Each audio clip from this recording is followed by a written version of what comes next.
20 मे 2025 मंगळवारचा दिवस होता। यावर्षी अवकाळी पावसाने लवकर सुरुवात केल्यामुळे पुणे शहरासह महाराष्ट्रात सगळीकडे पावसाने दलदल झाली होती। त्यामुळे बऱ्याच ठिकाणी मोठ्या प्रमाणात वाहतूक कोंडी देखील झाली होती। पावसाबरोबर वीजही मोठ्या प्रमाणात होत होती। पुण्यामधील आंबेगाव बुद्रुक या ठिकाणी पावसाच्या पाण्याचे डबके साचले होते। या डबक्यामध्ये एका महिलेचा मृतदेह पडला होता। तो मृतदेह रस्त्याने येणाऱ्या जाणाऱ्या लोकांनी पाहिला। डबक्याच्या पाण्यात त्या मृतदेहाच्या अंगावर कुणी वाहन चालक जाईल म्हणून रस्त्याने जाणाऱ्या 2 वाटसरूंनी तो मृतदेह डबक्याच्या बाजूला काढून ठेवला। त्यावेळेस त्या महिलेचा मोबाईल तिथे बाजूलाच पडलेला दिसत होता। कुणीतरी व्यक्तीने ही माहिती पुणे शहर कंट्रोल रूमला कळवली। पुणे शहर कंट्रोल रूमने ही माहिती आंबेगाव पोलीस स्टेशनला कळवली।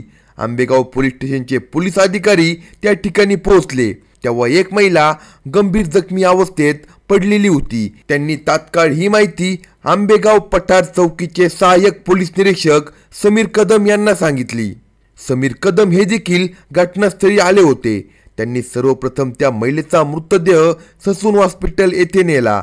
तिथे पंचनामा करून मृतदेह पोस्टमॉर्टमसाठी पाठवण्यात आला। घटनास्थळी त्या महिलेचा मोबाईल मिळाला, परंतु तो पूर्णपणे पाण्यात भिजला होता। तो आता ताब्यात घेण्यात आला। त्या मोबाईलमध्ये असलेले सिम कार्ड काढले, कारण त्या मोबाईलमध्ये पावसाचे पाणी गेले होते। त्या मोबाईलला पुसून कोरडा केला। त्या मोबाईलचे सिम कार्ड काढून दुसऱ्या मोबाईलमध्ये टाकून तो मोबाईल चालू केला। त्यावेळी त्या मोबाईलवर कोणातरी जाधव नावाच्या नातेवाईकांचा फोन आला। त्यावेळी फोन पोलीस पथकातील अधिकाऱ्यांनी उचलला। हा फोन कोण व्यक्ती वापरत आहे, त्या व्यक्तीचे नाव काय आहे ही माहिती विचारली असता त्या व्यक्तीने सांगितले की हा फोन नंबर प्रीती सचिन वाखारे वय 31 यांचा आहे। ती कात्रज जवळील खोपडेनगर पुणे येथील असल्याचे सांगितले। त्यानंतर त्या फोनवर बोलत असलेल्या नातेवाईकाला ससून हॉस्पिटलमध्ये येथे बोलावून घेतले आणि सर्व माहिती देण्यात आली। त्यानुसार ससून येथील वैद्यकीय अधिकाऱ्यांनी तिचा मृत्यू डोक्यात घाव झाल्याने झाला असल्याचे सांगितले। त्यामुळे हा खुनाचा प्रकार असल्याचे पोलिसांच्या लक्षात आले। याबाबत आंबेगाव पठार पोलीस चौकीचे सहाय्यक पोलीस निरीक्षक समीर कदम यांनी सरकारतर्फे फिर्याद नोंदवली आणि पुढील तपासाला सुरुवात केली। त्या महिलेचा खून कुणी आणि का केला असेल या व्हिडिओमध्ये सविस्तर पाहू।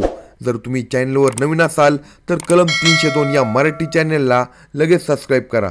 घटनास्थळी भारतीय विद्यापीठ पोलीस स्टेशनचे वरिष्ठ पोलीस निरीक्षक सावराम व गुन्हे विभागाचे पोलीस निरीक्षक राहुल कुमार खिलोरे हे आपल्या सहकाऱ्यांसह दाखल झाले होते। त्यांनी घटनास्थळाची पाहणी करून तो मृतदेह प्रीती सचिन वाखारेचा आहे समजल्याने तिचा पत्ता शोधून नातेवाईकांना बोलावून घेण्यात आले। वरिष्ठ पोलीस अधिकाऱ्यांनी मयत प्रीती वाखारेला डोक्यात झालेल्या जखमांची पाहणी केली।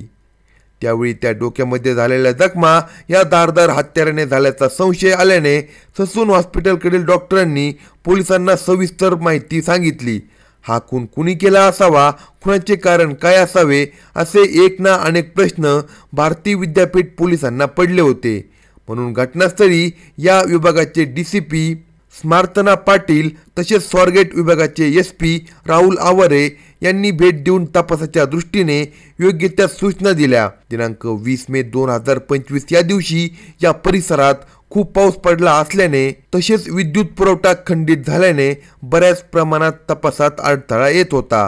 प्रीती वाखारे ही नवले पूल परिसरात कुठून आली, तिथून कुठे चालली होती याबाबत परिसरातील शेकडो CCTV फुटेज चेक करण्यात आले। तसेच घटनास्थळी प्रीतीचा सापडलेल्या मोबाईलचे तांत्रिक विश्लेषण केले। प्रीती ही सिंहगड रोडवरून नवले पुलाजवळ एका दुचाकीवरून आलेली होती। CCTV फुटेजमध्ये तशी दिसत होते। तसेच खासगी व्यक्तीने लावलेल्या CCTV चेक करण्यात आले। पावसाचे वातावरण, विद्युत पुरवठा खंडित, सार्वजनिक ठिकाणी लाईट अपुरी असल्यामुळे असंख्य अडचणी निर्माण झाल्या होत्या। त्यावेळी तेथील रोडलगत असलेल्या खासगी ठिकाणी लावलेल्या CCTV कॅमेरा चेक करताना तिथे अचानकपणे वीज चमकल्यामुळे झालेल्या प्रकाशात ती महिला एका रिक्षामध्ये बसताना दिसून आली। त्यावेळी त्या रिक्षाच्या वर्णनाची पाहणी केली असता ती रिक्षा TVS कंपनीची व तिच्या मागील बाजूस हुड पूर्णतः काळ्या रंगाचे असल्याचे निदर्शनास आले. त्या रिक्षाचा शोध घेण्यासाठी पुणे RTO कडून TVS कंपनीच्या पुणे शहरामध्ये रजिस्टर असलेल्या 10,000 रिक्षांची माहिती प्राप्त करून त्या रिक्षांपैकी 1200 रिक्षांची वाहतूक विभागाकडून झालेल्या दंडात्मक कारवाईचे चलनावरून रिक्षाचे पुढील व मागील फोटो प्राप्त केले. तरी खात्री करण्याकरता त्या रिक्षाचा नवले पुलाकडून कात्रजकडे जाणाऱ्या हायवेवर असलेल्या 150 CCTV कॅमेऱ्याद्वारे रिक्षाचा शोध घेतला. त्यावेळी ती रिक्षा शाहरुख शकील मंसूर वय 27 याची असल्याची समजल्यानुसार त्याचे रेकॉर्ड काढले. त्यावेळी पोलीस पथकाला समजले की शाहरुख हा सराईत गुन्हेगार असून त्याच्यावर पुणे शहरामधील विविध पोलीस स्टेशनमध्ये 5 गुन्ह्यांची नोंद आहे. त्यामध्ये चोरी, जबरी चोरी, लुटमार अशा गुन्ह्यांचा समावेश आहे. शाहरुखबाबत माहिती मिळाल्यानंतर हडपसर या ठिकाणी त्याचा शोध घेतला, परंतु तो फरार झाल्यामुळे त्याचा मूळ गावचा पत्ता भारती विद्यापीठ पोलिसांनी मिळवला. त्याचे मूळ गाव आमकेटा शिनोर उत्तर प्रदेश हे समजल्यानंतर तात्काळ त्या ठिकाणी वरिष्ठ पोलीस निरीक्षक पोहोचले. पुण्यापासून एकूण 3200 किलोमीटरचे अंतर होते. त्या ठिकाणी जाऊन पोलीस अधिकारी निलेश मोकाशी यांनी आपल्या सहकाऱ्यांच्या मदतीने योग्य अशी माहिती काढली. शाहरुख राहत असलेल्या घराच्या चहूबाजूला स्थानिक पोलिसांच्या मदतीने सापळा लावून त्याला पकडण्यात आले आणि त्याला पुणे येथे आणण्यात आले. त्यावेळी तो सुरुवातीला काही बोलत नव्हता, मात्र त्याच्याकडे खोलात खोल शिरून तपास केला असता त्याने गुन्ह्याची कबुली दिली. त्यानंतर गुन्ह्यात वापरलेली रिक्षा तसेच त्याच्या अंगावरील कपडे जप्त करण्यात आले.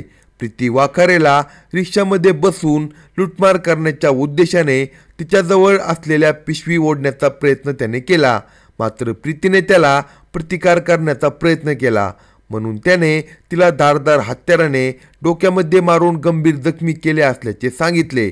याबाबत भारती विद्यापीठ पोलीस स्टेशनमध्ये कलम 103 नुसार खुनाचा गुन्हा दाखल करण्यात आला. अशाच नवनवीन क्राईम स्टोरी ऐकण्यासाठी कलम 302 या मराठी चॅनेलला सबस्क्राईब करा आणि आपल्या प्रतिक्रिया कमेंट बॉक्समध्ये कळवा.